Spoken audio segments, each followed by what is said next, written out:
Nice. Rolling. On another fucking podcast with Noah Lampert of the Mind Pod Network, of Synchronicity Podcasts.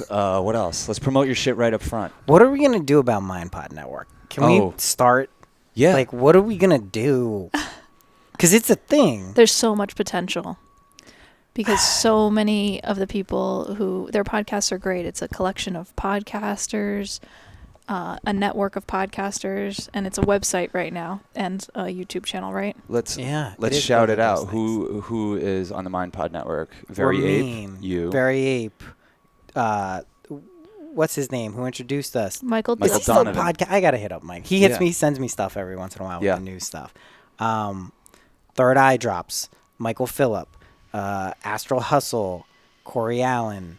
There's so many people. I don't. Mara James. Unbroken Chain. Is she still doing it? Yeah, I haven't. So I mean, I'm number one worst. I think the only two podcasts I regularly listen to are yours and Jessa's. I don't know why. She's like not on there. But this is why I asked about Mind Pod Network, because there's this loose collection of people who are connected, and I tried to house them under Mind Pod Network, but I'm not sure that's the right like brand identity for it or the right format. But like, there's clearly like an interest. Like, I had someone from the Ramdas people, Ganesh. Shout out to Ganesh, who does my show notes now. He is doing show notes for them, and he was listening to all of us. He mentioned you guys. He mentioned Ramin. He mentioned me, and he's like, "There's something about the way you guys talk about this stuff. Like, it feels similar, but it's different perspectives." So I know there's like an energy behind it, and it's like, how do you harness it in the right way to like? We're the bad babies. We're very much the bad babies. I think that's. I think when you start looking at Mind Pod as like a mystery school, and we're all like some fucking professors, some half-ass professors. That starts to make a little bit more sense. I feel like we're half-ass TAs. Yeah. We're like holding court in our dorm room, and like we're not quite professors. I want to like move people through. No, I mean, don't call us. Jess in last podcast called me a spiritual leader, and she gagged when she said it. Like, to her, she was referring to herself, and I was like, oh god, that's the sad state of affairs the world is in, where we have to be the voices of reason. And I like it though, because I think a lot of like the comedy podcasts that are good, they're just like out there speaking their mind, but like in like a thought out way. Like, it's not just reckless diatribes like from people just trying to be like, you know, get a reaction. But I think that's what people like, because I think there's a lack of that, I guess. It's not. Yeah, I mean, I think it's not spiritual leader. But you lead my spirit, Noah. You know what I mean? Like, you are a talisman that helps me like be like, oh, I want to have a good time. I want to let this go. I want to have a funny time. And that, you know, it's like the reminders that I think we all can help each other with. And that's why everyone's got the friend that helps them remember to like let go and chill and have a good time. And I think we just try to do that for each other. I think it's important. I think it's like actually more than important. It's like a necessary thing that you have to do, or like you'll not enjoy this place at all. Because if you're not like, I think people wait for that, or like feel bad about it, or like it's something that's not allowed, and it's totally allowed. Totally. We were on a hike with a friend, an upstate friend who's like back home friend. Knows Sean since like, I don't know, couple decades. Yeah. And you know, we have a lot of mutual friends up there, the back home friends who like aren't into the same stuff as us. And, you know, he was saying, you know, I've been around when people talk shit on you guys and are like, what are these guys up to? And he's like, knocking our lifestyle. Like, what the fuck are they doing? All these girls, like, you know. How dare they? Drugs. How dare they? They don't fucking have a job. Like, you know, that kind of stuff. Who do they think they are? Exactly. Basically. But he's like, it always inevitably gets to the place where I'm like, but they're the happiest out of all of us. And everyone agrees. He's like, nobody fights me on that. When I defend you guys and say, well, but Sean and Cass are happier than us, everyone kind of just quiets down about it. And I was like, wow, I appreciate you passing that information along, you know. And I know, like, some people would be like, well, you know, happiness shouldn't be the barometer for, like, but it is if you feel good. And it's not just happiness, I would say. It's also, there's a level of contentment and fulfillment that you guys have, and it's also not like a stationary, like, hey, we're not going to do anything. It's like there's a dynamicism We to work it too. really hard to be this happy. Exactly. We have a propensity to look at the positive have a positive bias. Like all these things that have helped us like hold each other accountable and get to the place of being able to do this podcast, even though we were fucking screaming each other's heads off like an hour ago. You know, it's because that's not where we are, what we're about. It's like moods we go through and we don't hold on to them. And Were you screaming an hour ago? Cass is more of a screamer. What was it? He was a little fight. yeah. Oh, I sensed it. Yeah. I didn't want to say anything. I can always sense the fights. I am always like outwardly upfront because like there's always like I'm like I can't contain my like if there's just been a fight, like everyone within like 25-foot radius is gonna know. Oh yeah, we've had nights like that with you over here. Yeah, you know, like it's good though that people understand that that is also like a necessary component to like feeling good is not just like delusionally feeling good all of the time, like. And that's why I think when people get weird with like the drug stuff, because they think it's like that's what's making people feel good. It's like, no, like to be able to appreciate psychedelics, a lot of different types of drugs, and have a good time, like that's work. Like, Yeah. It's about embracing the full range of experience. Yeah. And, you know, sometimes this is where I look to you, Noah, because I'm like, you know, Noah would be having a good time. Like Noah keeps having a good time as like a forefront of his priorities. Mm-hmm. And I think that's why we're able to have like a brotherhood. I'm in the brotherhood, whatever. That like it's a fellowship. A fellowship of recognition. You know, we recognize each other and recognize our priorities, and that, you know, not loving life is the work. Being joyous is the work. Having a laugh is the work, and that's really the kind of work I want to do. And it doesn't mean that like if you want to like wallow in your sensitivities, that's a bad thing. Like go for it. Everyone has the range of experience, but when it comes to us. Like, we want to have a good time. The wallowing in the sensitivities is like, all right, we're getting through this. Like, all right, let's just purge this out. What are your moons again? What are your moon signs? Cancer moon, Sag moon. Yeah. Sag moon, I understand. I'm a Sag moon. Fire moons move through, like, Denise is an Aries moon. Like, you want to move through the emotions. It's not that you don't want to feel them. You just want to be like, all right, burn it up. Right. Cancer moon, I'm Cancer sun. That's good that you can move through it. That means you're flowing through things because that I as a Cancer, as like a lot of water energy, like when you're talking about the emotions, I don't wallow in them, but I fucking jump in every now and then and fucking hang out. And I'm like, wow, what the fuck? I've come to this weird place over the past like 3-4 months especially, where like I'm really beginning to appreciate not negative emotions, but like sadness or like loss or longing and like things like that. And it's like, wow, there's really value to those things too. And it's like, that's interesting. I think I pushed most of that away most of my life. And it's now like a very, like there's a different tinge to it. It's like a higher perspective on what those emotions are and not like them defining your existence. And I think that's, shit is so weird right now out in the world that I think a lot of people are looking for something to like redefine themselves and like find their groove. And a lot of people have operated out of like obligation, responsibility, like duty, feeling bad, like just life is hard. And like, that's not working anymore. That's some lower dimensional shit, I think. It is. Defining yourself by productivity. Yeah. You know. Yeah, and it's traps we all fall into, obviously, but it is like, it feels like an old, like a cassette tape. Cassette tapes are cool, but like you can't find something that's going to play a cassette tape anywhere. It doesn't work. So you're just carrying around this thing, and it's like there is stuff on it, but it's not working in the place you are right now. Yeah, you got to listen to that tape so you can let go of it. And that's like what it feels like with our emotions. You got to go in and through them so you're not in denial, because if you like are because it takes energy to like keep something at bay. Well, and like sometimes we'll disagree about like even what we're talking about. Yeah. And I'll be like, we're not sweeping this one under the rug. I know it's difficult, and you might raise your voice right now. You might throw some things. You might be insane, and I might not be able to handle it. But when you sweep shit under the rug, it rots out from the inside. Always. It just, you know, we were just talking about this like with another couple that we see like navigating the world in a way that is like they're not dealing with what's confronting them. and I'm just like, there's a fucking tumor in your relationship, and you don't want to talk about it, and it's just going to grow, and it's going to grow, and it's going to grow, and it's going to spread into other parts that it doesn't need to be. So, I don't know. We're big processors, even though our neighbors might hate us for it. Yeah, I also do that too. And there's a difference between being like in like a heated fight and not processing and actually using it as a tool to like get to what has the energy that's actually going on. As long as that's done, it's healthy. Yeah. Yeah, it's fucking also Mars is still in Aries. Like, I've only bring up the astrology stuff because like every time I kind of forget it. And I'll just be like, well, what has been going on? Like, what is going on? I'm like, holy shit. Yeah, everything all of a sudden makes sense.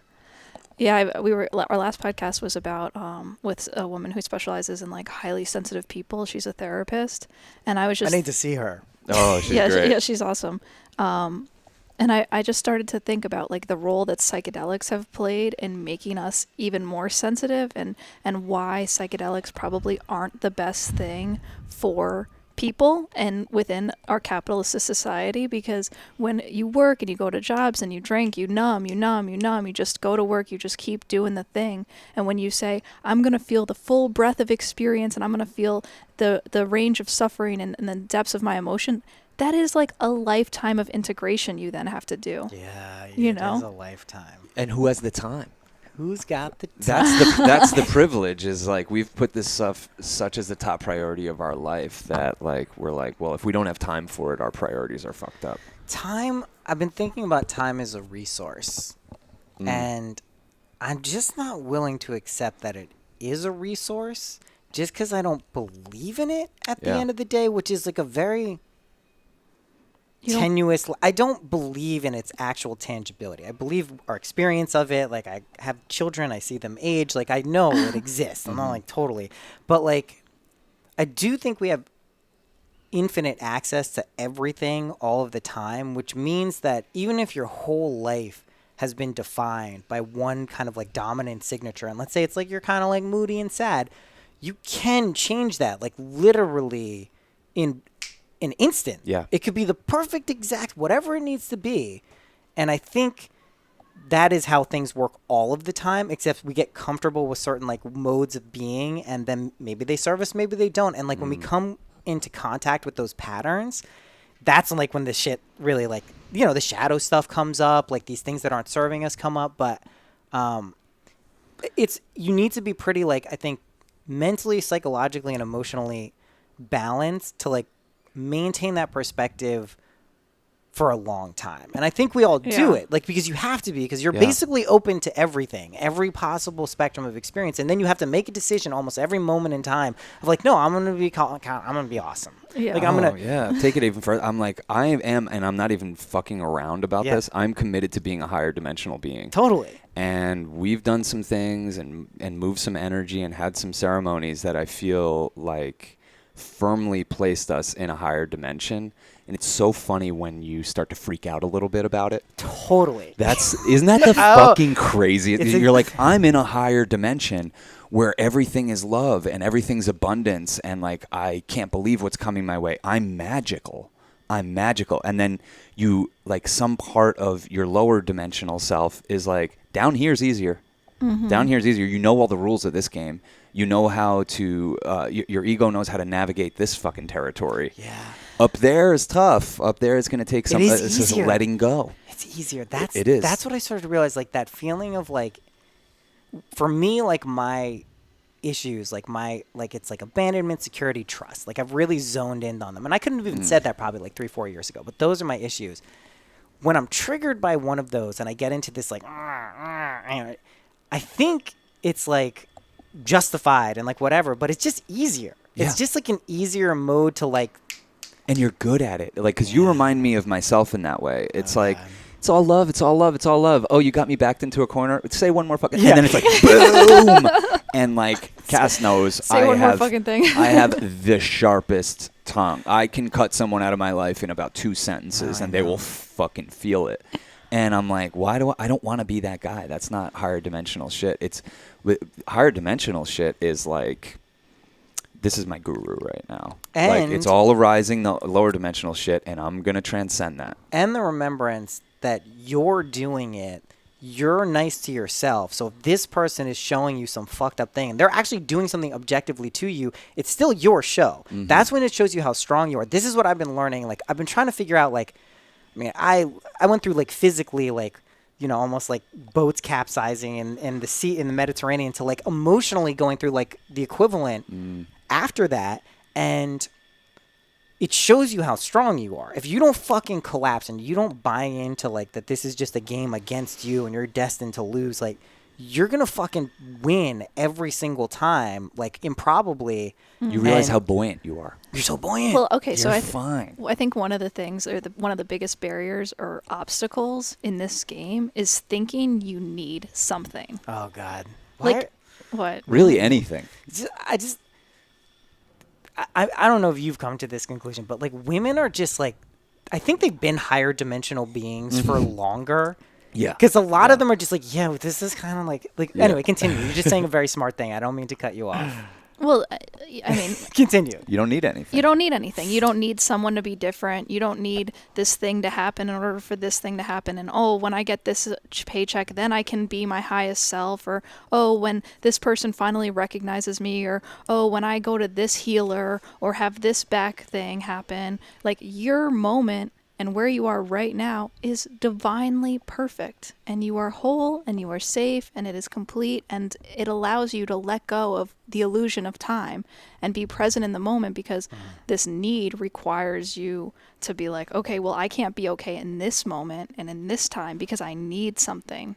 And when you release these needs, it allows you to be like present and love it and enjoy it. You become a charged magnet, because when you're approaching the world with that little air of desperation, and some of us have a lot of it, it's like fucking nobody wants to have anything to do with you. It creeps into me sometimes. I'm like, dude, what are you doing? Like, why are you doing that? I mean, I can snap myself out of it pretty quickly. And like, luckily left to my own devices, like I will always, but like, fuck. Yeah, it's just, nobody wants that. Like, Yeah.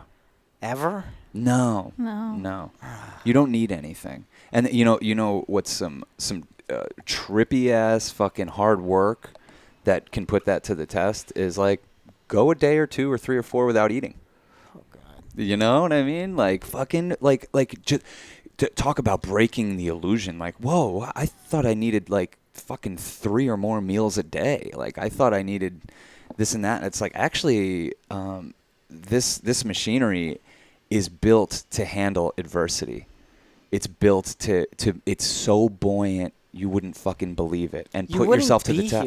You wouldn't be here. The game. So I was talking about this with Ramin recently, where I was like, I'm just going with it. I'm not saying this is how it is, but I'm pretty sure we're dead.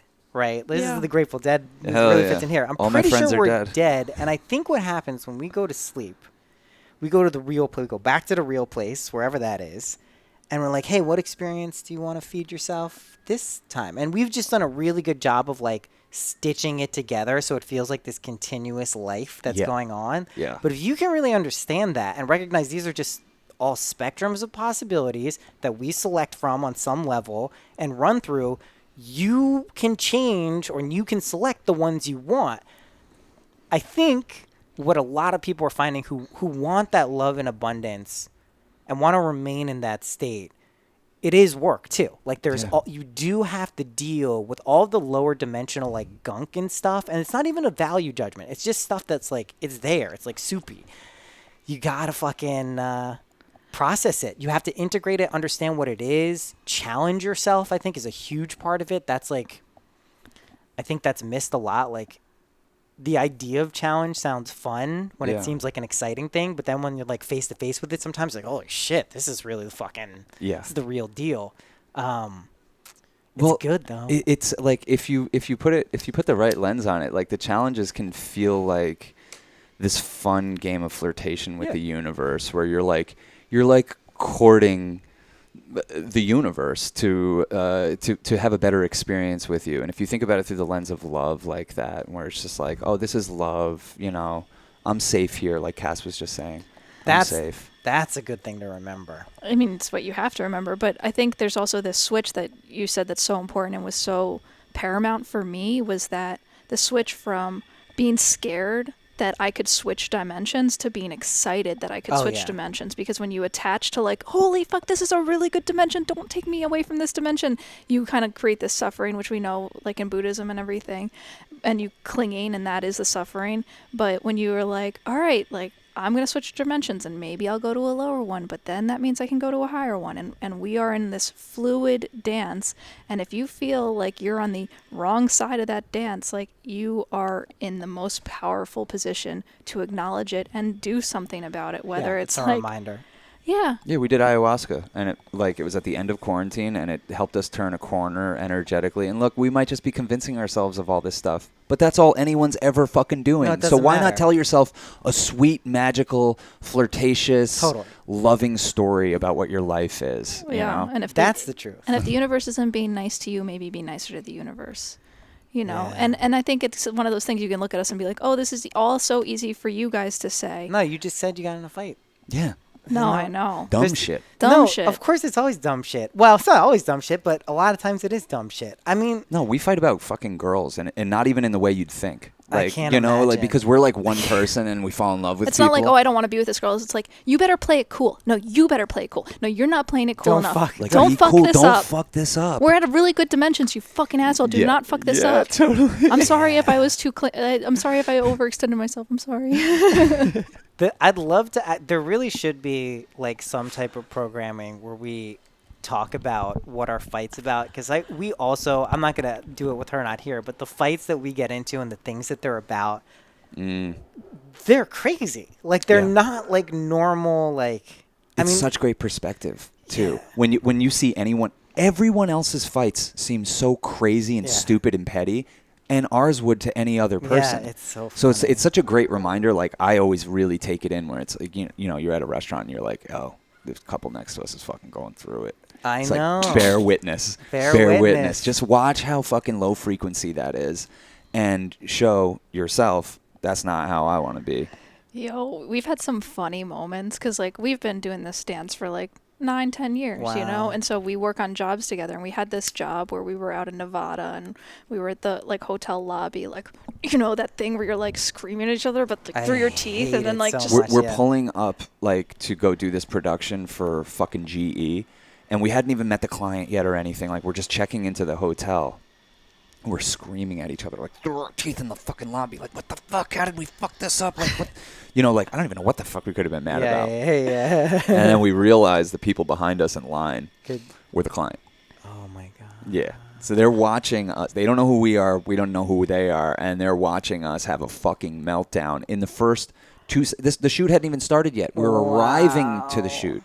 And we're like, oh my God. Like, we were so embarrassed. We're like, we're supposed to have fucking drinks with them in 2 hours. Yeah, I like, had to to, kick this fucking job off. And they just saw us having like a meltdown, like the likes of which we don't normally do. Mm-hmm. And it turned out they weren't the client. That there's more people. That there were so many people. There's in multiple GE people. Wow. Yeah. Wow. Yeah, so our people didn't know Jesus about it. But it's not like we haven't hesitated to, you know, hey, sometimes you're just going to get into it in front of somebody. I and, know. you know, it's like, hey, I guess this is a gift. It's crazy because my parents didn't fight like ever growing up. Like, They it was divorced. But they did divorce. You know what I mean? They like That was- they definitely swept stuff under the rug and like held stuff down, and it just like came to a boiling point. And I don't think that's necessarily the way I want to do it. I think fights are good, like I said, if they're the proper friction to move through things. Ooh, the proper friction. You know what I That's mean? what Like, it that's what is. it is. It's like there's tension and friction that it can be a propellant.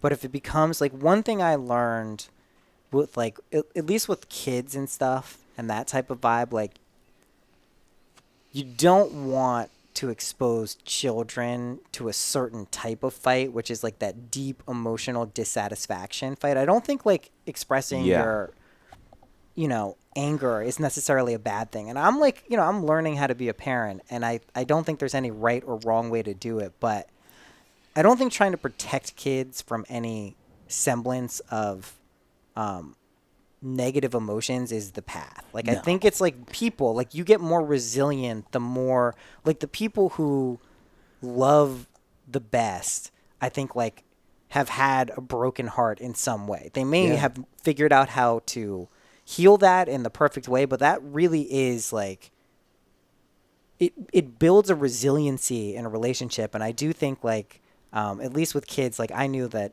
with Alexis, and she wouldn't mind me speaking about this, is like that was like a turning point. Like when we both realized like we couldn't control what was going on. It was boiling out to kids. Yeah.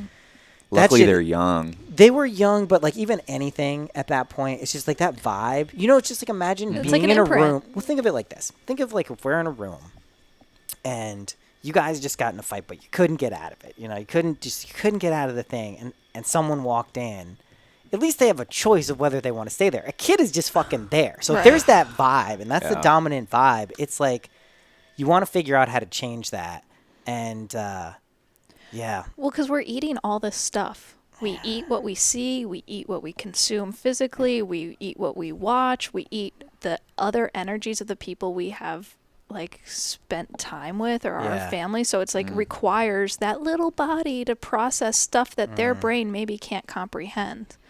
You know? But I mean, when I think about like what you're saying, I'm like, it's like you guys made the right choice, but it just feels like, man, my whole fucking upbringing was a goddamn bad trip. Now that I think about it, Yeah. and I know people like, And you're my- perfectly fucked up to be who you are. No, thank God. I say that to my dad because like sometimes we'll take Molly together and he'll be like, "I'm fucking sorry about this." Oh, And I'm I like, know. My dad will do that too. I I'm like, know. Dude, I'm having the best life ever because of that shit. Because it made me fucking have to think about what a good life would look and feel like and make me take control. Or You're like, this isn't it.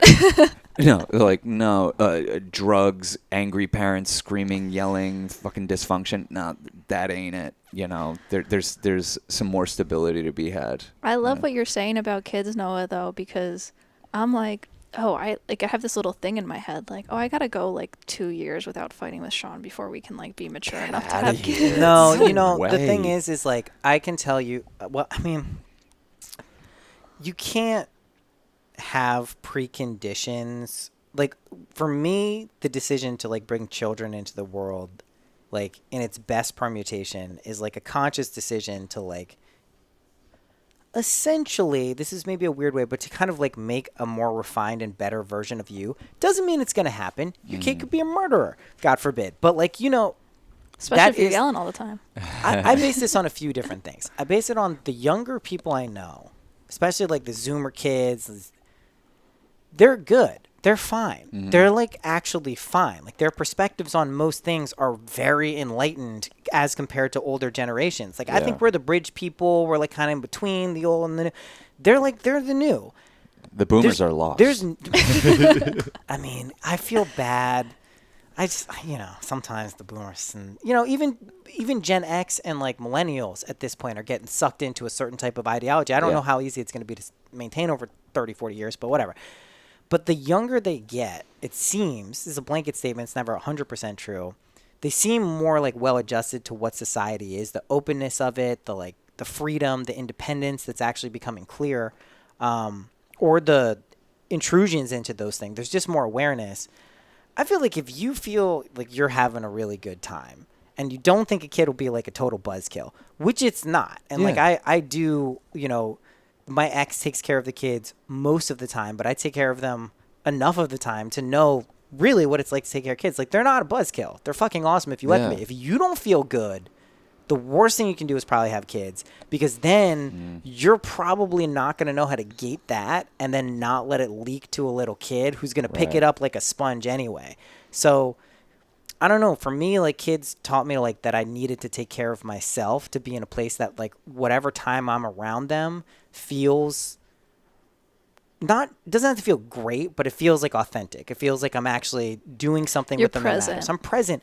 And like in a weird way, and I'd probably be admonished for this, like Eli fucking loves watching these weird YouTube car videos. It's what he genuinely loves. I don't sense any like weird emotional deference or like trying to get away. He just fucking loves this shit. And I know what that was like, because that's how I was as a kid. And there was like, I was just like, this is fun. I like this. And I'm like, I'm let him watch this shit when he's alone with me, and he fucking loves it. And I'm like, this is actually bonding for him. When he's older and he wants to talk about other shit, like he's gonna be there. So it's like, don't judge what you may think you should do as a parent. We all have these ideas of how a parent should be, what they should do. Should they smoke weed? Should they not smoke weed? Psychedelics around their kids with it. It's like, that's not what it's about. Just it's be about truthful. I feel truthful and authentic. Show your kids that you can be happy via that path. Don't be fucking reckless, obviously. But like, if you do that, I think it's cool if people have any inclination to have kids and feel they're responsible to do it, that they should do it. Yeah, I mean, I think what'll eventually push us into having kids is just realizing, like, whatever, if we're not good parents, we're not good parents. Like, what the fuck? There's a zero. You know, like, but the truth is like, it's not even if you're, think of it like this. Let's say you find out you have a kid and you're like, this is too much. Like, you're like, I can't take care of this thing 5 days. You can envision and imagine a reality where if that's really how you feel and that's truthfully what's going on, which is unlikely, but if it is, that's how you could figure out a situation where you actually minimize, and it's amazing for the kid. You could have a rotation of really awesome people in their lives who take care of them. The kid, at the end of the day, like, the proper connection will be there karmically for what it is. I don't think you have to judge yourself. Like, you don't want to be a shithead and be like, well, if this kid sucks, I'm not gonna. I don't know any parents who have that reaction to their kids, whether they're living with them, not living with them, in marriages, not in marriages. We just love each other so much that, like, You we don't even fuck the vibe up. We don't want to fuck the vibe up, and we also, like, we can't have someone was asking us the other day, like, why don't you have I'm surprised you don't have a dog or something. And we're like, Sean's like, I'd be too jealous. And it's like, that's kind of the vibe I feel like we You'd be jealous of a dog? No, I could sense, like, a little part of me that would be like, cool, we have a kid, and wow, I'm filled with such love, and I don't get Cass's attention or those fucking huge boobs to myself. You know, like, wow, you're jealous of the kid. Wow. I don't know. Already, and he doesn't even have one. Every dad is jealous of their kid in some way. You know, because that's when you get the softness and sweetness, you know. Wow. And that's not preserved just for you. It's interesting. I never had that experience. I've thought about, like, a kid, like, dominating attention, but I guess in a weird way that's not like a trigger spot for me, because it's a kid and it's like, whatever, it's a kid. Yeah.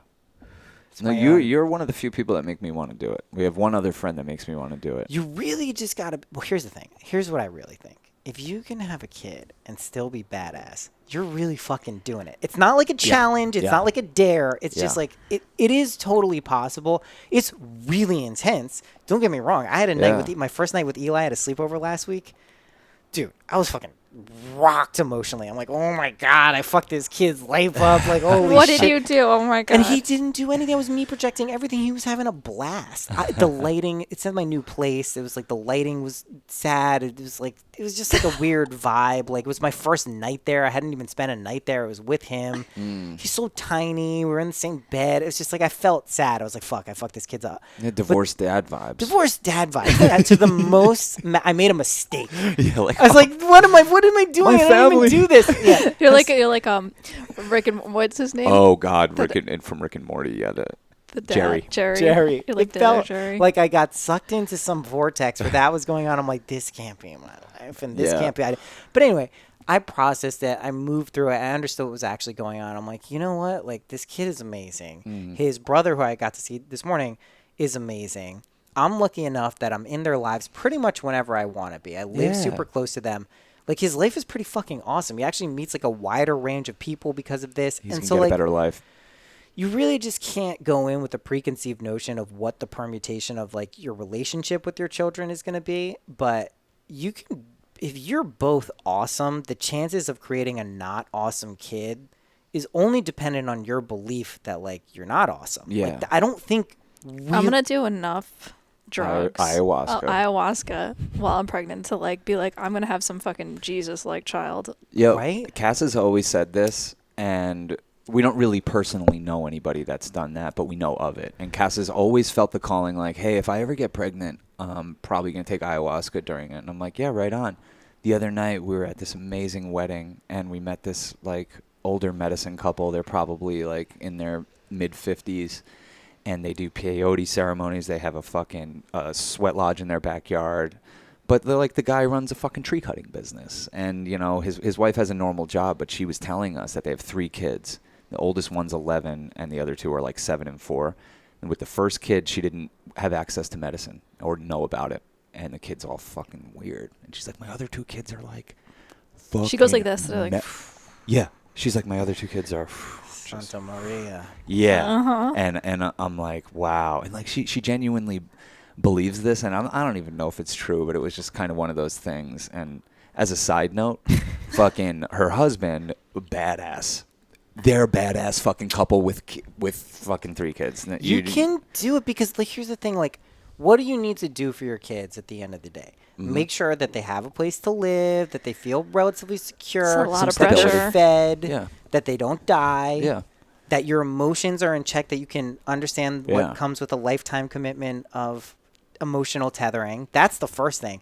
That was one of the things I realized, like, right after I was like, oh shit, like, this is until I die. Yeah. Fuck. Yeah. Like, I was like, oh shit. Yeah. Have you like compared your birth charts and stuff with these kids? I don't And- do synastry so much with like most things, but I do have both their charts and like look at their signs and like placements.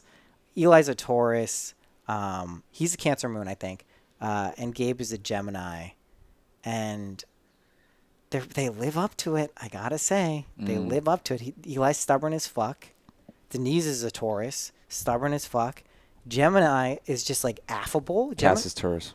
You're a Taurus. Well, that's what it was. We were screaming this morning. I was being stubborn as fuck. Oh yeah. I was like, calm down. And I'm like, get the fuck out of here. Yeah, Like, that don't just work. listen to my words. I'm like, I don't want to hear your words. Yeah. Fuck your words. I know. The worst thing you can ever tell anyone who's freaking out is calm down. It's fucking hilarious to do in a way. It's because there's a guaranteed chance they won't. It's like the Fuck yeah. there's no chance. I wouldn't. I'd be like, fuck you. I'd be like, wow, okay, now you're really an asshole. Yeah. Like, Calm down. Calm down. You're going to tell me to calm down. I wouldn't be like this if it wasn't for you.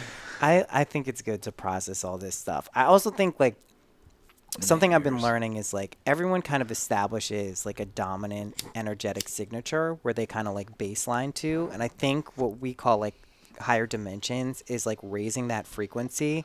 So like when you rebalance, you're still up. So like even if you and I'll fucking wobble sometimes. So they'll be like, "Rrr." That's how I do it. I was a Trump fan for like 2 months, so I wobble. So like That's a good wobble. That's I was funny. a pretty good wobble. It was pretty entertaining, I gotta say.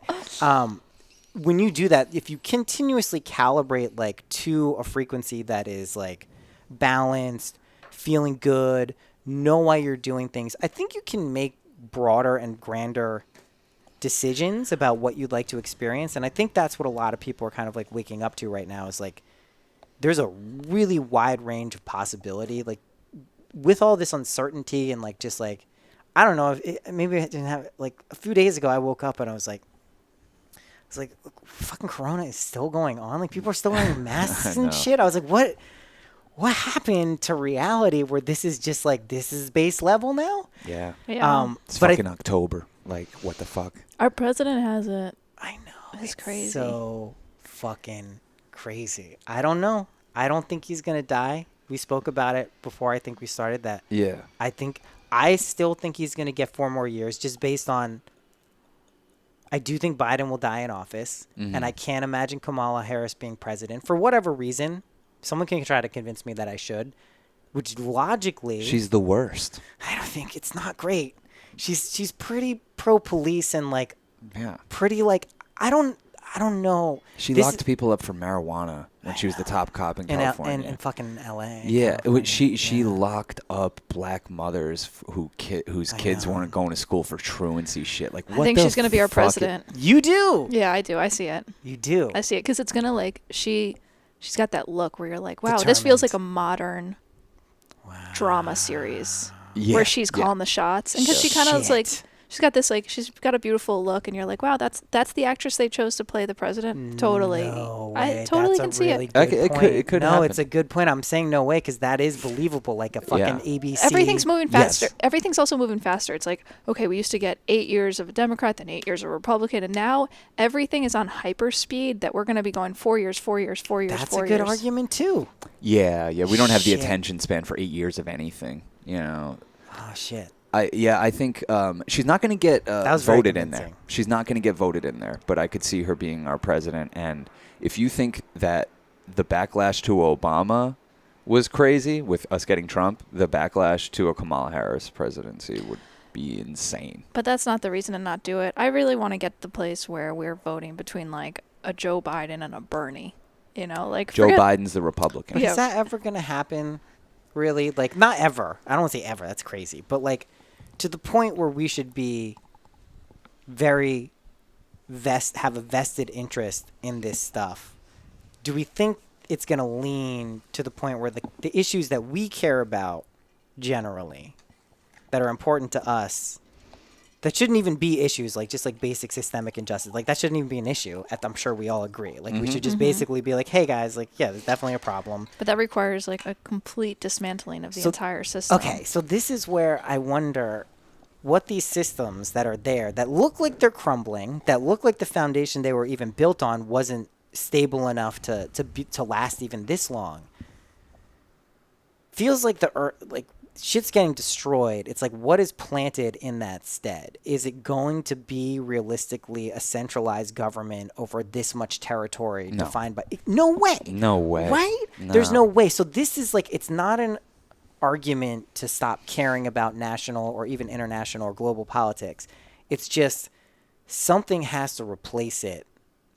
Yeah. Well, I mean, I think it's like I've been a radical my whole life. Like I've been a radical leftist, fucking, let's overthrow the government. That's what we need to do here. Yeah. We need to topple this empire. But now lately, like with all the magic and this higher dimensional shit, I'm like, we're not like overthrowing the government is gonna feel obsolete. We're gonna overgrow it with something That like feels the right. shit we're doing right now. We're planting seeds. That feels right to me. Like overgrow the government. Don't overthrow it. That It's feels just render it obsolete and live by your own laws, and start to fucking shore up community. That's the most powerful type of organizing we could do, I think, because there's not some ideology behind it. It's like we're homies. Right. We're fucking homies. I Right. got your back. Right. I love smoking weed with you. Right. Let's make sure we can keep doing that. We'll legalize weed in our life. That's what that's What we basic. have. That's I mean that's A, we have. B, I do think that is going to start in a weird way how that's a contraction of like a more localized energy. It is going to expand outward, I think, into larger pods at times. Yeah. 12 to like 100 people. Like there seems to Yeah. be these pods and they'll interact in things, but that to me feels like people will care about like growing their own shit, like not just wheat, but like produce.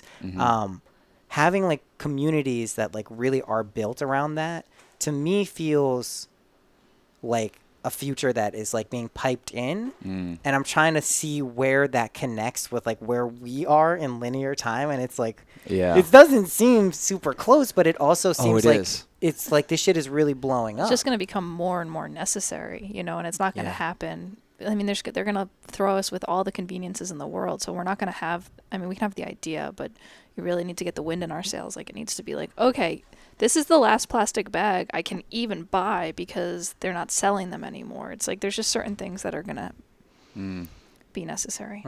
Well, we felt Such a this small example, like even a very even smaller example, like when we did space camp, like everyone got together, like 40 people from all over the fucking place. And there's this tendency to be like, when's the next one? Or what can I sign up? How do I sign up for whatever it is you guys are doing? And it's like, we're not doing anything. We're holding space. We're trying to bring our love online.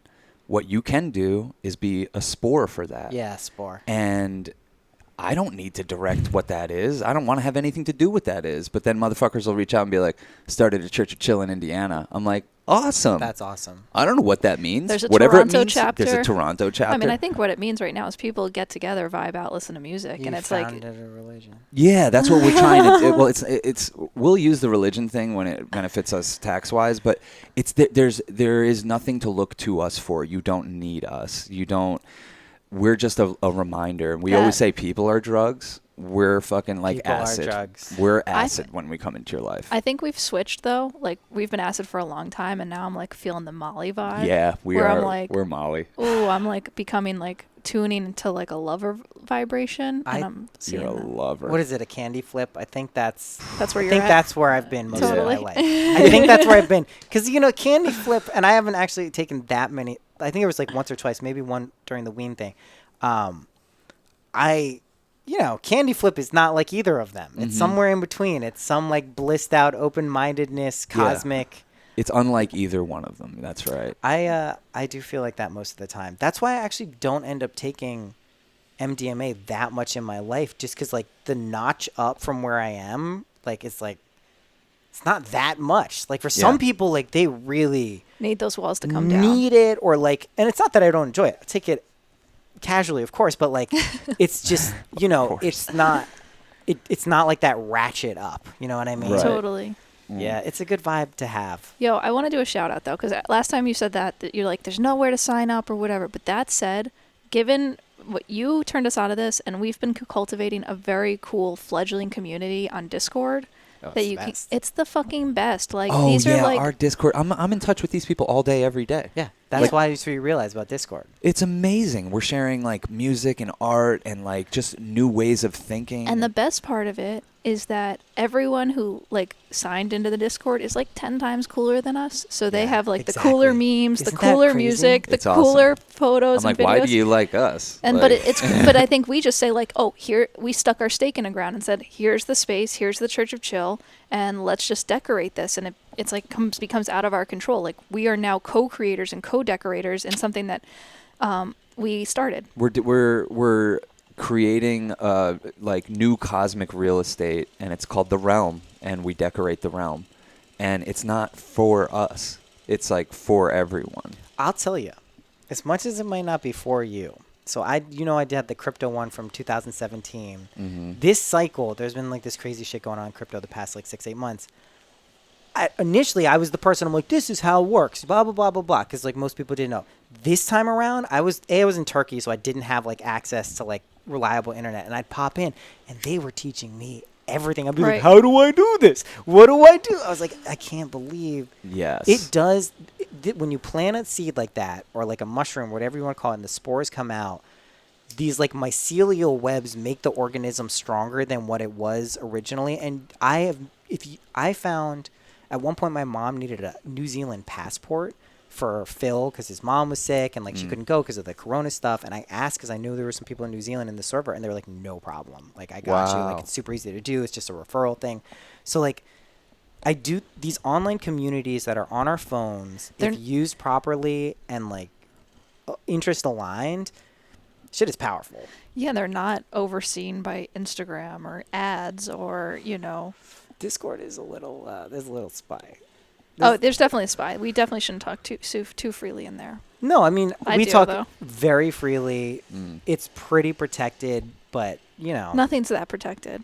No one cares. That's what I always think. Like, no one fucking cares what that's a bunch where of we're very hippies are talking fortunate. about. No, you think you're doing bad stuff, and, like, you're not doing bad stuff. That's the truth. Like, there are people doing bad things, and they're not talking about them because they know they're bad. The reason I'm not scared is I have benefited from these things, and I've seen other people benefit from these things. Like I genuinely believe in the good that psychedelic medicine offers if used properly, and realize that it's not the thing. It's the thing that allows you to like clean your windshield and be like, oh fuck, this is where we actually are. Now I can deal with that. It doesn't teach you how to deal with that. It like offers you the reality that then you have to deduce and figure it out.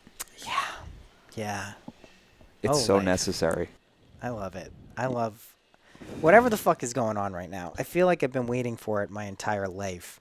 And I've just truly begun to appreciate, I think, more of whatever this is. Like I'm getting more appreciation and gratitude for like every level of it. And I feel like that has been like a major jump to, I guess, calibrating to higher dimensions and like finding myself in states that like no matter what's going on, like I get tuned back up. And sometimes that can look like, like a partner or circumstances or kids or whatever. But like you place these like things in your life that like it's you, the reflections of you. There are independent people, of course, but like that's just the razzle dazzle. It's the razzle dazzle. That's all the razzle dazzle. Like it's you. It's you. You're surrounded by beauty and new life right now because that is what you are. You've been reborn in so many senses since we've known you. God, what a life, guys! Crazy. So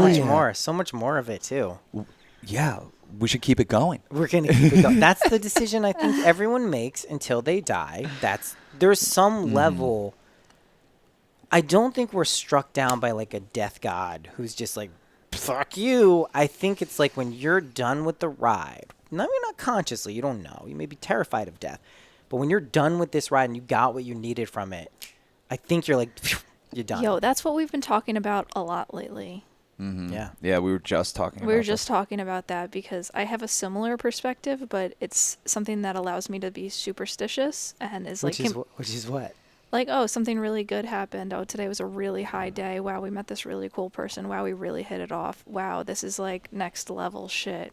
Oh, wow, I never thought we'd be doing something this cool. And then I'm like, oh, we're going to die. then I go to bed and I'm like, I think I'm going to die tonight. That happened to me for a lot. Okay, so that happened to me a That's lot. superstition. So now here's the thing. What you're experiencing, this is what I think. This is what I dealt with that. When things started getting so good, so fast for me, based on things I had consciously done, I was encountered with that almost immediately. And so what I think it is it's a version of you essentially dying. Yeah. And it also lines up with that I think we're already dead. That's why Right. we can move through these Yeah. things so quickly, because it's like every second we're kind of dying. So like you're actually perceiving. I do think there's like this sometimes there can be a distortion between things being good, recognizing that there's probably going to be like a recalibration somehow, but then like feeling like something bad is going to happen if we have a fear of death. If death is a positive thing and it's a change, that becomes even a more like, oh, wow moment. But I think it's more of a belief set in balance. And I just have this, and that life is balance. And the truth is like, okay, I meet someone who I think's really cool. We're going to do a little dance together. The beginning of it's going to be high. The end of it's going to be low. I've done this enough times to realize how it goes. But sometimes a day can be so good that you're like, fuck, I'm going to die. This was the angel of death, actually, that I was just hanging out with. Well, I think like one day maybe it happens, I think that really ultimately the ego hates this ascension game that we're all trying to play. Doesn't love it. Because it's because it's rendering itself obsolete as you pop up levels. Doesn't love it. It's just not as useful, Doesn't love it. It like the stories that you start to tell yourself, and when you recognize that, oh, a fear story is coming in because it's a challenge to like accept or not accept this fear story, it's actually like a kind of fun dance. You're like, oh, I see you. I can label you. I can put you in a little bit of a category and have fun with this. That's the power of keeping it. That's like that Page of Cups energy. Keeping it light. There's a fish in your cup. You could freak out. Why is there a fish in your cup? Doesn't make a lot of sense. You could be like, this is goofy. This is some goofy shit, and this is how it is sometimes. Yeah. Yeah, that's super important, too. Got to keep it light. Gotta have fun. Make fun of things. Have a fun time. I mean, that's kind of the vibe of, like, what people... It's a necessary role to play in life. Yeah. Someone has to play that role, and it's not like you're playing a role because it's an inauthentic aspect of your personality. It's like you're probably like having a good time. Like most people deep down at their core want to have a good time. This is a place where if you're fortunate and blessed enough, like, and I think everyone at the end of the day can create this for themselves, you can have a good time in almost any circumstance. Even circumstances we would look at and be like, that person is that's the worst of the worst. Some of the people who have the least I know in life have the best time. Definitely. Like, hands down. Yeah. Like, time and time again. There's freedom to They're it. loving it. Mm-hmm. The money, the possessions, it's a trap, Can be. It can be.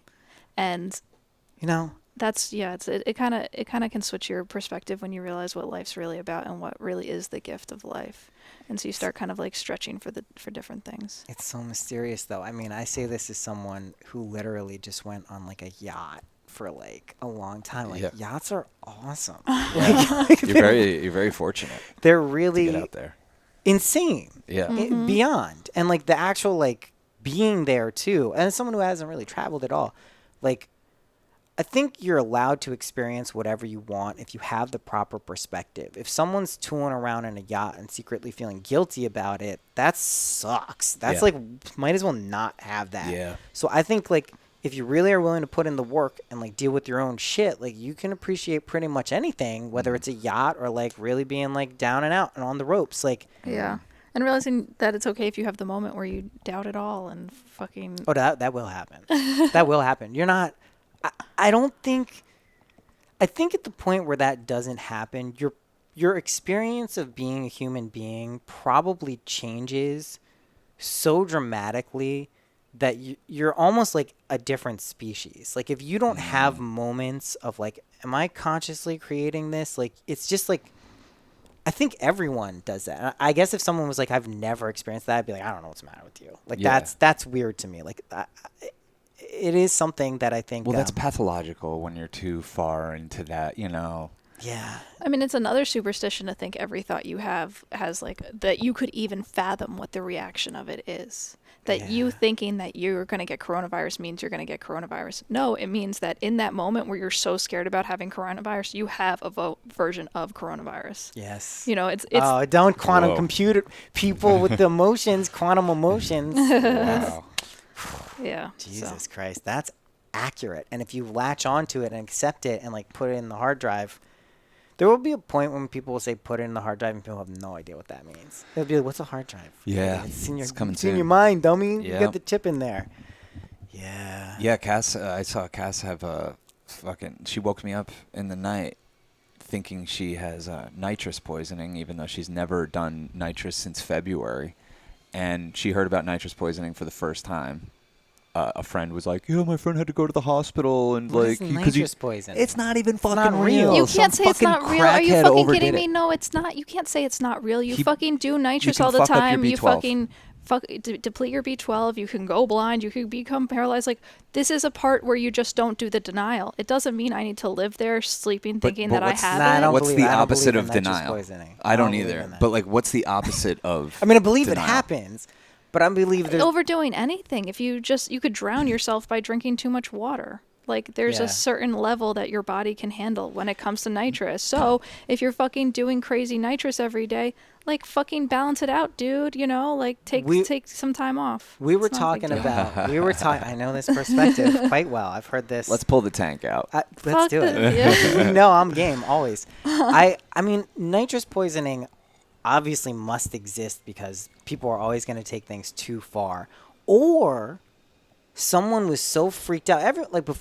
Think back to a world before we did nitrous, where there was any conception of really what it was.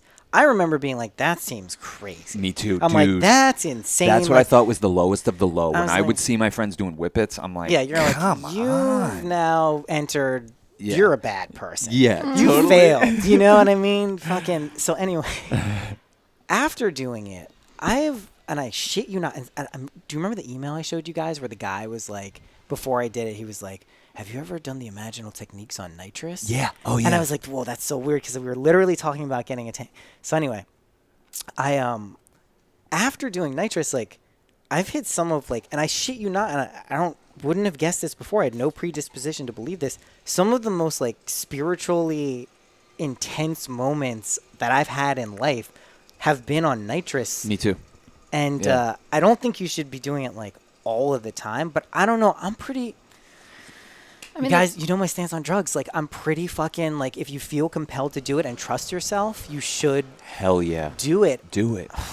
You Do guys it. are Try so it funny. out. I Try it. second that, and I agree. And the beautiful thing about it for me, and this is where I get confused about other people, but I got the message like it was no longer an enjoyable experience for me. Like, it became That's valid. so dark and small, and the opposite of all the like expansive lessons What that I happened? got.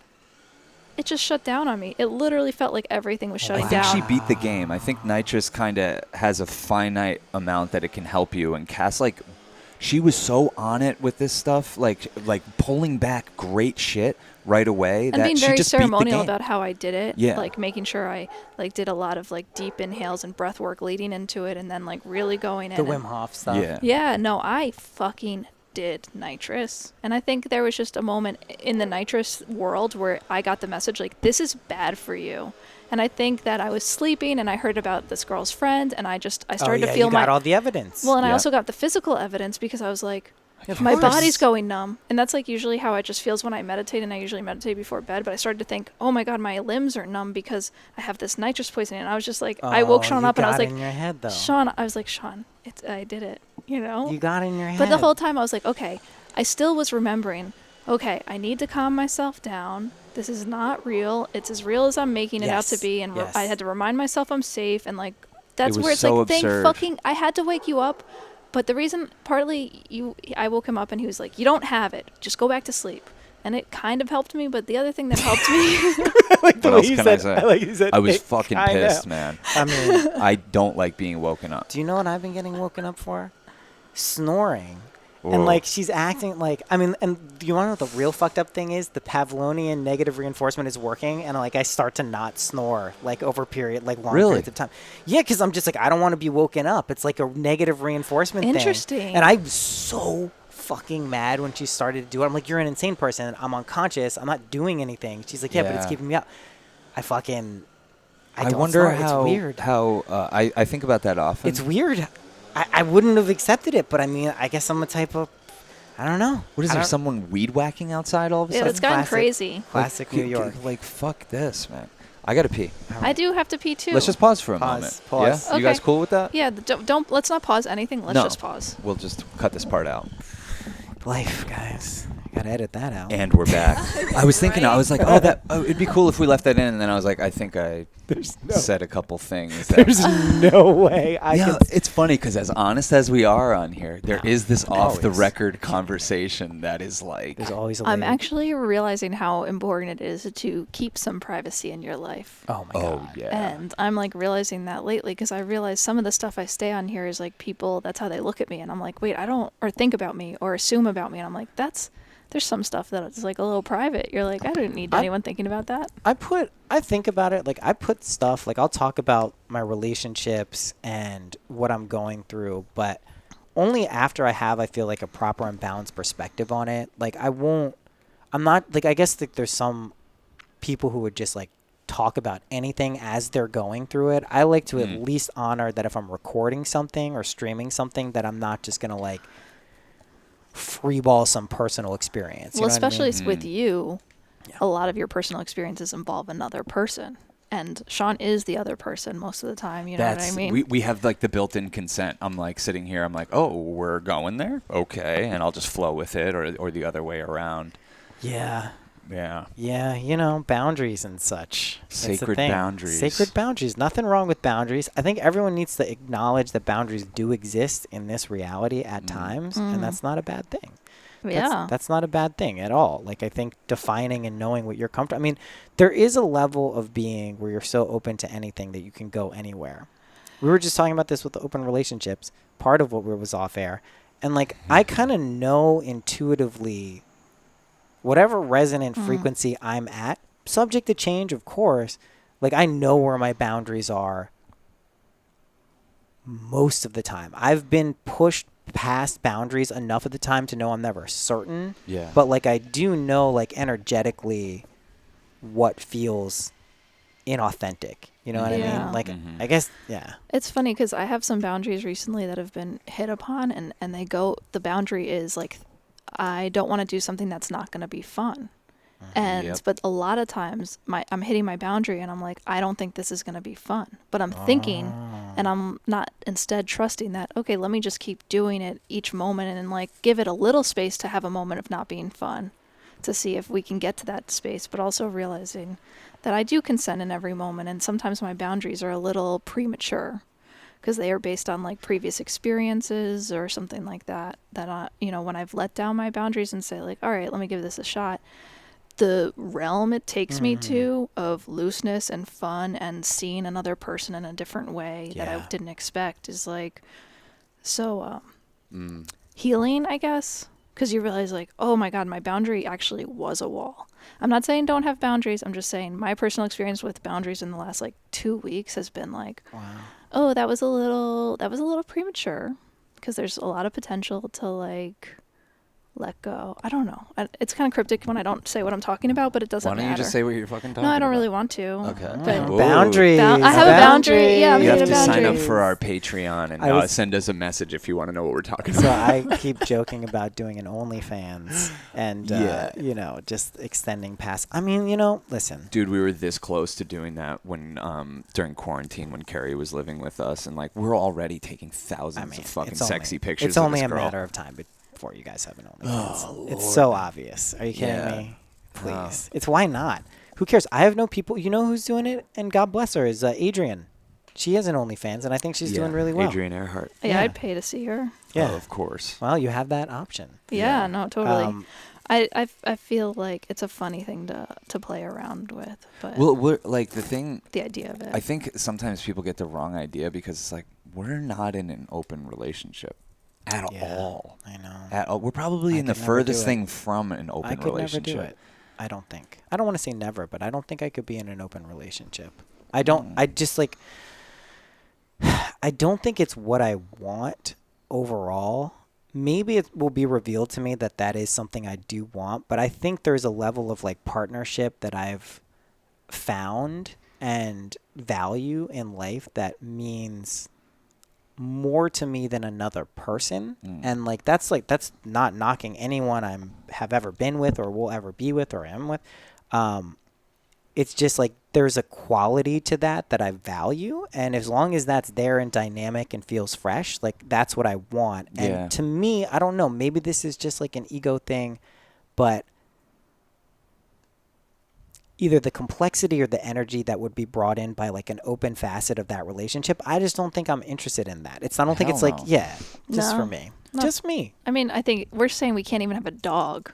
Yeah. Because we're so commanding of each other's attention. We don't have an open relationship. We are open and in a relationship. Yeah. And that's so fun because like, I don't know, we kind of just are able to merge essences more and groove with it. And like, that we I have can similar envision. tastes. We want to do the same types of things. Like, and it's really cool. And that openness has led us to figure out more of who we are, letting people into our relationship. Because you get to have relationships, and then you get to go through the range of emotion that having a relationship, whether it's just who you are around that person, but then also what they bring out in you and what you bring out in them. And yeah, it's pretty cool. I like it a lot. I've been also thinking about this issue of space a lot. Like I said, I did a bunch of these readings yesterday, and something I had been going through in my relationship, and a lot of women were called up and were like, or I called them for readings and were like, like I just gotta get away. I feel like I gotta get away. Like I just need space. Like I still care about this person or these people in my lives. If they had kids, they're like, I just feel like I need space right now. And enough of them did it like unprompted that I was like, there's something moving through the collective where like the divine feminine either needs to like recalibrate, or like there's an energy where it needs to like resensitize, or I don't know exactly what it was, but there's these oscillations and energies that I think we play out in our relationships. And I guess at the end of the day, it's like, what vibe are you guys trying to maintain in a relationship that like gives it the qualitative? And that has nothing to do with longevity or intensity. It's just like if the vibe is maintained and it's kind of like a shared vision, that's awesome. That to me is the main. I mean, it seems to be cool, be chill. I mean, to the point where we're yelling at each other to fucking be cool. Just play it cool. That's what most of our cool. That's what most of our fights are about. And just be cool. Right she now. just, and you know what she does, and it's fucking brilliant. And I gotta say, she fucking just doesn't do it. Yeah, it's infuriating. It's infuriating to me, but I quickly realized she just won't engage. She'll just like robot it, but and then I'm like, you have your out, man. Like you can't let it infuriate you. Just be like, this is my out too. She's showing me the way. Eventually I take it, and she's patient enough to deal with my bullshit. I got a lot of bullshit. That's the truth. God bless everyone who's ever been with me. I think my blessing is, at least what I've been learning, like I guess I'm flexible enough and like take enough accountability for my bullshit for real, but not as an excuse, that like I'm lucky to have very patient and loving people in my life. You know what I mean? Like that's what I've learned. And I think people genuinely know, like deep down, like I really don't. I'm not trying to like fuck people over. I'm not, like doing good shit. But yeah. No, every person is so fucking balanced. I know. And I know. You have like some really high highs you hit. So of course you're going to hit some really low lows. And when you love that about a person that you like, okay, say there's a person you fucking can't stand. There's someone who loves them for that and likes that about them and gives that to them. And that's, what a beautiful world in that way. What a beautiful world. It's a beautiful world. I love it. Well, relationships are fun. We recommend them. That's our main drug that we're our main yoga. On. That's our main yoga practice. That's my main yoga too, truthfully. Yeah. Definitely. It really is. The reflections, I mean, they are reflections of you too. So where you're at and what you're willing to do. Like if you want to grow with someone and that's your like part of your vibe, then you're going to grow with that person. Like whatever you want, you should see reflected back to you if you really believe that that's who you are.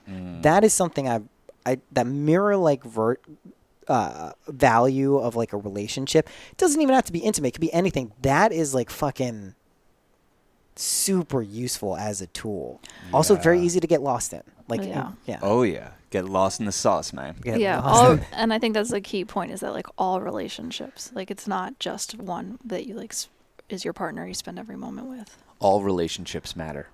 All relationships, they're all you. I mean, this is where like I try not to like allow people to make it an ego thing, but you are the generator of your reality. It doesn't negate anything else out there, but like if you really understand that, you get to start to like set your intentions of where you would like to be on like a meta level. And if you just set and anchor your destination as like contentment, fulfillment, joy, satisfaction, it doesn't mean like on the way there it's all going to be that, but it means like you're going there. And then you get to look at these experiences that are like challenging or difficult or bad, and they're like, oh no, they were just like turbo boosts or little like detours at times. It's, it really does, like that's the most empowering thing I've found. It's also why I think I put myself through challenging things, and I really do view it like that. It's hard for me to accept that someone out there is doing something to me.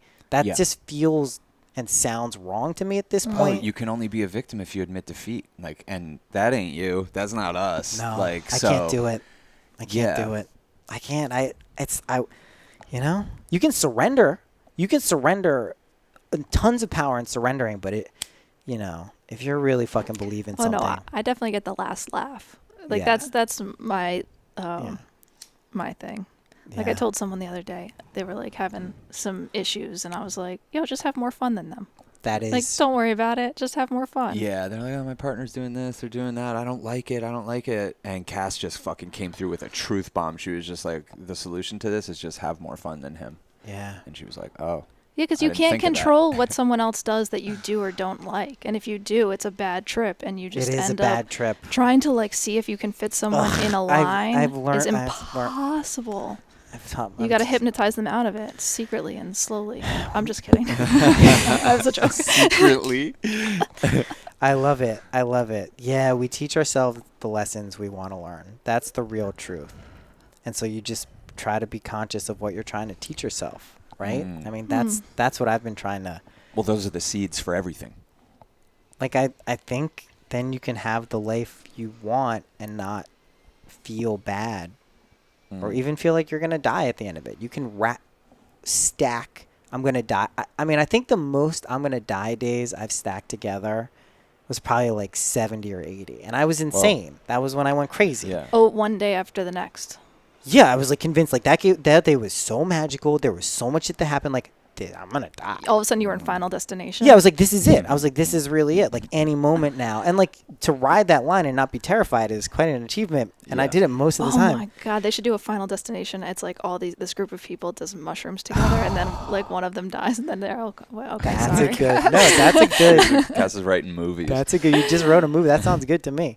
Yeah, you can stack those days together, though, and maintain a healthy perspective on, like, honoring what you're really supposed to be doing. And when you can get in tune with that, I think it's like the coolest thing I've experienced. Like, it's definitely feels good is the only way I could describe it. Like, you know, you're doing what you're supposed to be doing, not as like a defense, not as a justification, not as like something you have to construct to feel good about yourself, but just like, this is right. It feels good.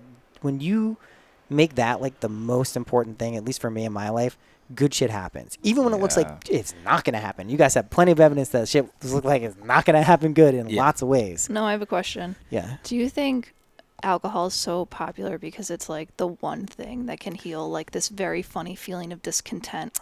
That's just, I just say that because that's my own experience. Like if I'm discontent with a relationship or with the way my life is going or who I am, I'm like, alcohol, easiest. You get like rose-colored glasses. You're not yourself anymore. I don't think that. I think a lot of people use it for that, but I don't think that's what alcohol is. So what I think alcohol is, it's like spirits, right? They call it spirits. It comes from this like mythological, like get in touch with like Diana, all this stuff.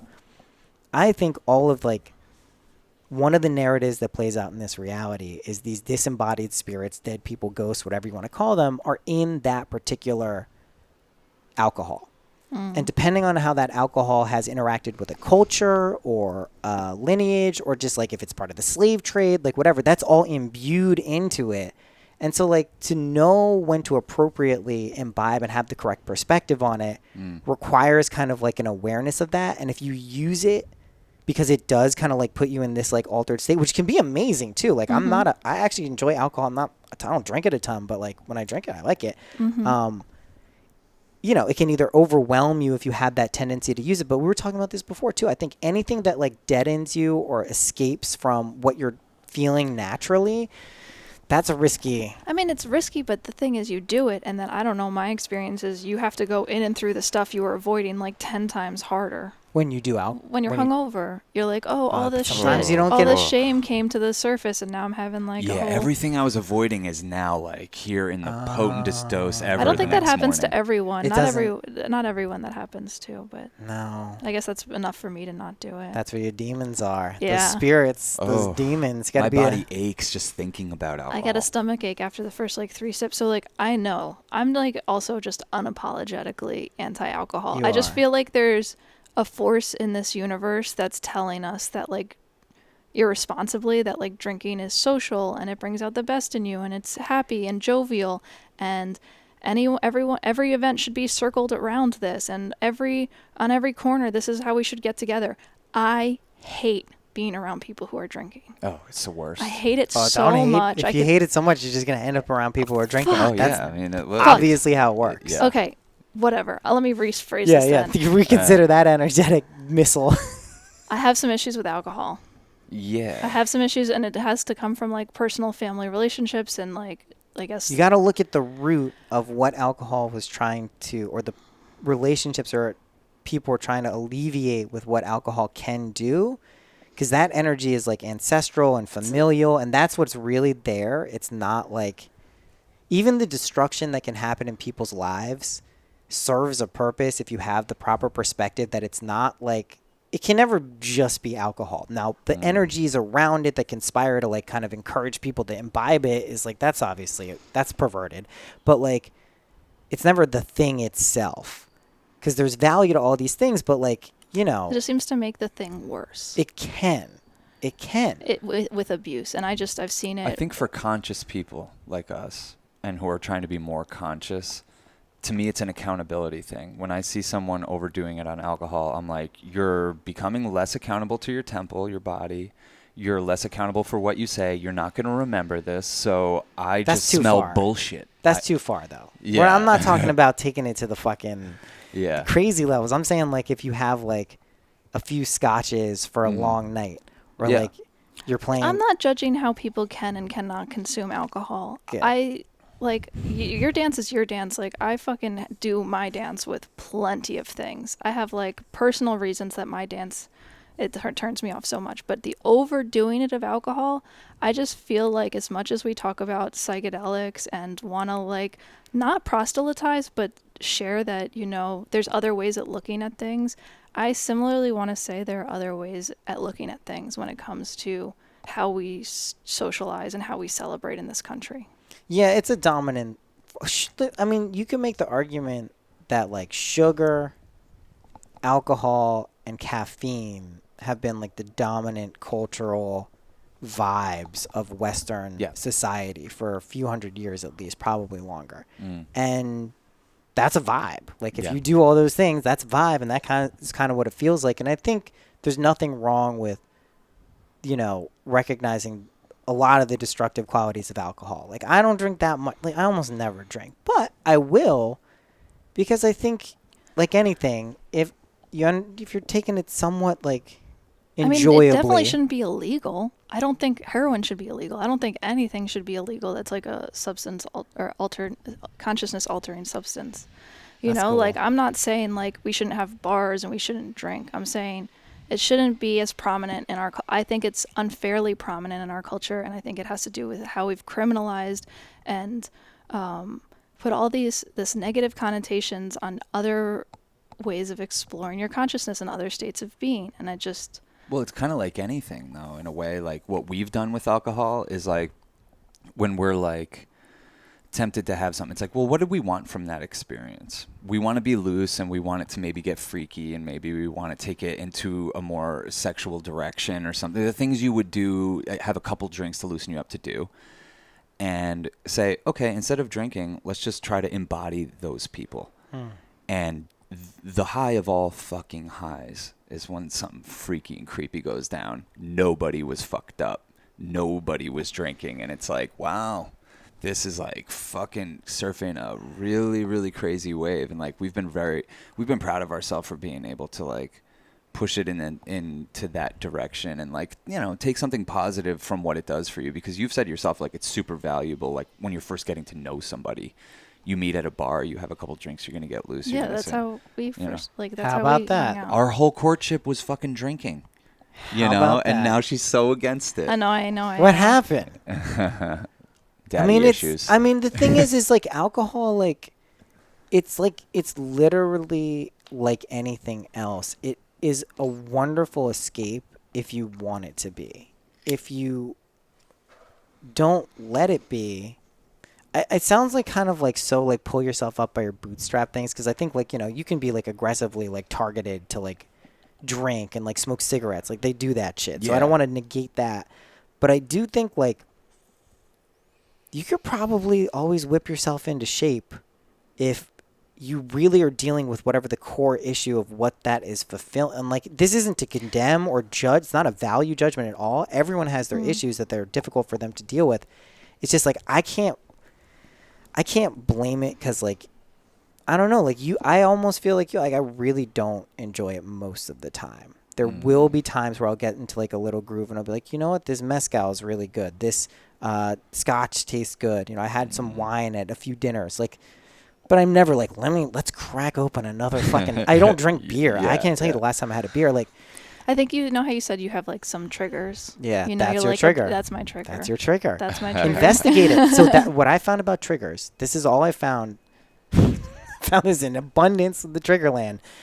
There's always something fucking there, and like, you just got to keep digging about what it is. And I hate doing it sometimes, but like I find I should probably get drunk. do something to get super drunk. We should do a If you did an alcohol like ceremony, good time, like fun time, and like keep it cool. Don't put yourself Some to like. of the best times I've ever had, I've course. been wasted. Are you kidding me? I Yeah. like can pull back so many good memories great. and so many funny times. You just but got to keep it cool. you gotta just keep gotta it keep it cool. cool. It's You like gotta keep it anything. cool. Just be And I think the cool, man. coolest thing. That's our fight when she's drunk. the I'm like, thing let's is- just be cool. And I'm like, I'm being cool. You should be cool. You have alcohol triggers too, and don't take them out on me. Yeah. You know, it's a useful state if you let it be. I honestly, at this point in my life, the way I look at almost everything, and people might think it's crazy, I look at every experience as a positive thing that I'm actually grateful for. And it's not like in a crazy way, like I'm grateful and something sucks. I get to the point where I'm like, wow, I actually see how this is beneficial for one way or the other, Yeah. whether I have to change my behavior or I have to, you know, let someone else know, like whatever it is, Yeah. like, if you just look at it like that, like you get to the place where you feel like you did what you were supposed to do regardless. And alcohol can help. I mean, it does loosen elements of the persona that we reconstitute regularly, that if you don't like abuse it, I think there's use to it. Like people are really creative too. It's like a there's- gateway drug. And I think it's exactly what we were saying before about balance. Like as a person who like, okay, you're a really cool person, you're really chill. Of course you're going to be someone who also freaks out. It's the balance. Alcohol has its shadow. And I guess I just want to... big shadow. Yeah, I think Big that shadow. sometimes we collectively don't have like responsibility for our communities and our families, and what we like make is the like main thing, and that's all I'm saying. No, it's true. It became like a standardized thing. I totally agree. And it's not. Weed's going to replace it. Well, I was thinking that too. Like, I don't drink a lot because I smoke Yeah. and take weed, and like I don't really want to drink when I do that because Yeah. it's like that's not fun. Like, But there's so many places where they don't like weed's illegal, so the weed thing will to be do. fine. Weed will be fine. I know, I'm- but there's so many places where, do you know how many like parents were like fucking, maybe like fucking verbally or physically abused by their parents because of alcohol, because that was the only thing that they could do or had access to. And like, we're Yeah. adults, we should be able to let loose. We should be able to explore other versions of ourselves. We should be able to like loosen up and have that as an option. But when it's the only option, that's when I call fucking. I feel like 99 times out of 100, you want to be raised by the potheads as opposed to the alcoholics. You could just You know? you could also just do whippets. Your other favorite. Are you guys gonna do a whip it? Yeah, that will wrap Let's this wrap this up. fucker up. Yeah. Holy shit. Well, I like finding out all this stuff. Yeah, I mean, the thing I was saying also about the spirits, it is a huge collective shadow on alcohol. It's undeniable. Yeah. Just like look at its history Yeah. for the past 1,500 years. Like wars are sometimes fought over it. It's not great in its history. So it does carry that energy, which is why I think like if it's honored in that place as kind of like a spirit thing, you can ride those waves, but it'll take people over. That's why there's Alcohol Anonymous. Like it's a serious thing that can really like lead into. It's not a little thing. People in my family, I mean, it's don't get me wrong, it can be pernicious. Yeah, if you somehow have a family where alcoholism isn't an issue somewhere, you probably just don't know your family, maybe. Yeah, okay. Everybody's Probably. like dealing with that on some level. Probably. Yeah. Also This was serious. this was a fucking funny podcast. powerful episode. We did a lot of stuff. Yeah, We did a lot of stuff. I feel like we were decorating the realm. I feel like, you know, we're like, as soon as you came in, I was like, yeah, fucking Noah's on one. We're like on one right now. Like this is like, I also this is felt good. like that. You're always on fire though. You Yeah. feel like you guys are too. It's easy. It's easy. Cheers. Cheers to mate. ya. Yeah, to Ween. To Ween. Yeah. Big Jim. Big Jim. Rolling and the wheeling and stealing and dealing. Big Jim. Are we going to get a copyright infringement for this? I don't want to get nitrous poisoning. That's my main goal. It's been a damn pleasure.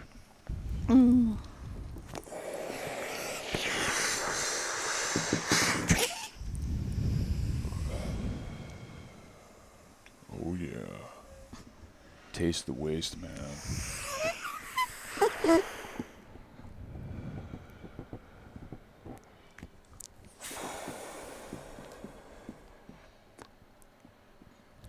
Bye-bye.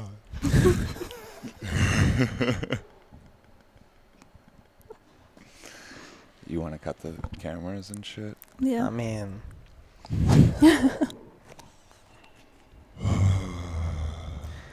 the best. The best. That was a great podcast. I mean, honestly, my favorite thing about nitrous is that it will literally take you to the thresholds of consciousness and then just bring you back. It's like you're Yeah. doing a good job. Yeah, I dude. enjoy. That's the best way to describe it. The threshold where That's you're all like, it is. I It's can't. like right Yeah. there is where you're gonna be. Yeah. You guys know it. You saw it. How close was my head to the table? Just now? No, not now. Oh, I know. No, and no, you no. didn't even know. No. That's what I'm saying. That's my favorite thing about it. Like, And I knew there was the part of me that always like, it's just, Yeah. there's this little tether. Yeah. And if you can't pull it, you're going to fucking look like a lunatic on I night. know, I've seen dude. it happen. It know. happened to me. I was filling up a balloon for I you. remember, my friend. And I am filling up the balloon with one in my mouth, and I just come to with everyone being like, asshole. Like yours, can't do it. You yours can't do it. exploded, you know? Yeah, you can't do it. You can't do it. That's the thing. Like It's high risk, high reward. It's high risk, high reward. It's just one of those things. Like I remember coming out of one at Dreamland, and someone was saying, "Oh, it's so like we're gods, and they're not." And that's when like I caught myself at They're the not. threshold, and I'm like, "Oh my god, what is this conversation?" And I had to like reconstitute myself to what's going on, and they told me what was going on is I mean I didn't see it there like we do a lot of nitrous, but you came really close to the floor. I'm like, I don't know what was going on, but that's the first thing I heard. But I know like I set I know when I do drugs, this is the one thing I can say for myself, and I guess everyone says this until maybe they fuck up, but I don't believe this. Is like, I don't get sloppy with it. I'll go right to the. When's the last time? No, I don't. you're not sloppy. No, you're not saying you're sloppy. We've seen sloppy. Sloppy is like you've made like an error in situations. Yeah. I'll push it. I'll push the fucking limits. Let's keep No, it. I think the thing is, it's another high risk, high reward. I think that us three, when we do drugs, we like to do drugs. Yeah. Oh yeah. It's not like, oh, let's do this every day and make this like our life. No, it's like we're gonna do this tonight and That's we're what's gonna happening. fucking go there because why else are we doing this? We finished a whole tank in one night. Wow. Like there was like 8 people over here that night, the first night of Ween. That was Fucking insane. Christ. I've had this tank for fucking 3 months. I'm No, just gonna more than make- that. I've had it for 6 months. The day my head hits the table is the day. Remember that I'm picture done. of Joey? You I and remember it's like a Seabass? Renaissance It's- picture. yeah. It's hilarious. He's dead. He was so heavy. He Yeah, was I know. out. I know. Looked happy. He was like, "Hee." One time, Sean was doing that thing that he did where he popped the balloon, and he did it again. And I just like grabbed the balloon, turned off the thing, and yelled at him. He's like I'm in a nitrous head. And he's like, "What happened?" And I was like, "We're not fucking doing this anymore." Yeah, it'll take you there. Oh yeah. I do think the threshold. intentional stuff that you were doing is smart, though. I do. I think that's like, you probably did get to a place where you're like, I just find the goofiness of it so rewarding. It's so Oh, yeah. good. What a ridiculous thing that does that, and this is how we have to do it. Like, you Yeah. know what I mean? Like, what reality is that? Yeah. It's very weird. We'll Next- put on we'll put on the Ween set from fucking Lock-In Festival in 2016. And I'm into it. yeah, that's I forever am. Yeah. I got Cool. a whole Ween playlist. This Cool. has been great. This has been rad. Decorating the Realm with Noah Lampert. Yes. This is the Very 8 podcast. Support us on Patreon, patreon.com/Church of Chill. How do they support you on Patreon? Patreon.com/synchronicity. Whoop whoop. Cool. Peace and love. Peace and Peace. love.